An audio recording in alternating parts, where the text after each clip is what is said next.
സീരിയലിലേക്ക് ക്ഷണിച്ചില്ല, എന്തുകൊണ്ടാണ് കാരണം?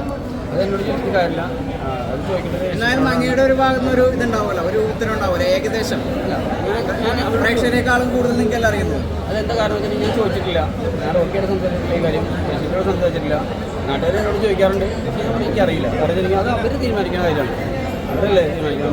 നമ്മൾ റോക്കി അതിനെന്താ വിളിച്ചില്ല ഞാൻ ചോദിക്കാനുള്ള ശരിക്കും ഇതുവരെ ഒരു സീനിൽ പോലും ഒരാളെ ഒഴിവാക്കിയിട്ടുള്ള ഒരു സീസൺ പോലും ഉണ്ടായിട്ടില്ല. അതിലൊത്തിരി വ്യത്യസ്തതകൾ കാണിച്ചു, അതുകൊണ്ടാണ് അവർ എനിക്കറിയില്ല. അത് റോക്കി ഞങ്ങൾ ചെയ്തുകൊണ്ടായിരിക്കാം. ശരിക്കും ആ ഒരു ഫൈറ്റിങ്ങിൻ്റെ ഒരു ആയിരിക്കാം, എനിക്കറിയില്ല അതുകൊണ്ടാണ്. ഇപ്പോൾ റോക്കി ശരിക്കും പറഞ്ഞാൽ ചൂടാവുന്നുള്ളൂ.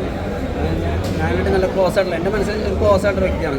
കാരണം ഞാൻ അവിടെ ഉണ്ടായിരുന്ന കാലം എനിക്ക് നല്ലൊരു മനസ്സിൽ സ്ഥാനം റോക്കിക്ക് അത് എന്നും ഉണ്ടാവും. ശരിക്കും ഏറ്റവും കൂടുതൽ ക്ഷമ ഞങ്ങൾ ബിഗ് ബോസിൽ കാണാൻ സാധിച്ചത് ജിൻഡോ എന്ന് പറയുന്ന ആ ഒരു വ്യക്തിയിൽ നിന്നാണ് ഞങ്ങളുടെ ഒരാഴം കാണാൻ സാധിച്ചത്. അത് ഞാൻ പറഞ്ഞത്, ഒരു കുടുംബത്തിൽ നമ്മൾ എന്നെ ജനങ്ങളെ ഏറ്റെടുക്കാൻ കാരണം എന്താ, എന്നെപ്പോലെ ഉള്ള ആൾക്കാർ നിങ്ങളുടെ ഓരോ കുടുംബങ്ങളിലുണ്ട് മനസ്സിലാക്കുക. ചിലപ്പോൾ അപ്പനായിട്ടായിരിക്കും, ചിലപ്പോൾ ആങ്ങളായിട്ടായിരിക്കും, അല്ലെങ്കിൽ ഭർത്താവായിട്ടായിരിക്കും. അങ്ങനെ 100% നിങ്ങളിൽ ഒരാളാണ് ഞാൻ. ആ ഒരു ലെവലിൽ നിങ്ങൾക്ക് മനസ്സിൽ കിട്ടിക്കൊണ്ടാണ് അവർ ഏറ്റെടുക്കുന്നത്. അല്ലാതെ നമ്മൾ എന്ത് കളിച്ചിട്ടും കാര്യമില്ല. കാരണം ഞാൻ ചീത്ത വിളിക്കുന്നുണ്ട്, തെറി വയ്ക്കുന്നുണ്ട്, നോണ പറയുന്നുണ്ട്, ഒക്കെ പറയുന്നുണ്ട്. ഇതെല്ലാം നിങ്ങളുടെ കുടുംബത്തിലും ഉള്ള ആൾക്കാർ ഓരോരുത്തരും ഉണ്ട്. മീൻസ് ഇങ്ങനെ അങ്ങനെയുള്ള ഒരു അപ്പനായാലോ അമ്മയായാലോ ചേട്ടനായാലോ അത് റിയൽ ക്യാരക്ടറാണത്. കാരണം നമ്മുടെ സ്വന്തം നിലനിൽപ്പിനെ ബാധിക്കാതിരിക്കാൻ വേണ്ടി നമ്മൾ പല കാര്യങ്ങളും നമ്മൾ പറയും. ശരിക്കും ലൈഫ് സ്റ്റൈലാണ്. ശരിക്കും വ്യത്യസ്തകൾ എന്ന് പറഞ്ഞാൽ സ്വഭാവങ്ങളെ സ്വീകരിക്കാനുള്ള ഒരു കഴിവ് ജിൻഡോ എന്ന് പറയുന്ന ആ ഒരു വ്യക്തിക്ക് ഉണ്ട് എന്ന കാര്യം ഞങ്ങൾക്ക് മനസ്സിലാക്കാൻ സാധിച്ച ബിഗ് ബോസിലൂടെയാണ്. ഇനി അടുത്തൊരു സീസണിലേക്ക് വരുന്ന ആളുകളോട് എന്തൊക്കെയാണ് പറയാനുള്ളത്?